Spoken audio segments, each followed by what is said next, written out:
ദിലീപ് നായകനാകുന്ന mass comedy ചിത്രം ബബ്ബയുടെ teaser release ചെയ്തിരിക്കുകയാണ്. വമ്പൻ ബജറ്റിൽ ഒരുങ്ങുന്ന ചിത്രത്തിൽ പ്രതീക്ഷ ഉയർത്തുന്ന ടീസറാണ് പുറത്തു വന്നിരിക്കുന്നത്. വിനീത് ശ്രീനിവാസനും ധ്യാൻ ശ്രീനിവാസനും പ്രധാന കഥാപാത്രങ്ങളായുണ്ടെന്ന സൂചനയും ടീസർ നൽകുന്നുണ്ട്. നവാഗതനായ ധനഞ്ജയ് ശങ്കറാണ് ബബ്ബയുടെ സംവിധായകൻ.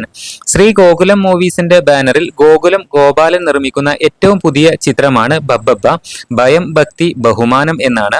താരദമ്പതികളായ ഫാഹിം സഫർ, നൂറിൻ ഷെരീഫ് എന്നിവർ ചേർന്നാണ് തിരക്കഥ നിർവഹിച്ചിരിക്കുന്നത്. ചിത്രത്തിൽ മോഹൻലാൽ അതിഥി വേഷത്തിൽ എത്തുന്നുണ്ടെന്നും അഭ്യൂഹങ്ങൾ വരുന്നുണ്ട്.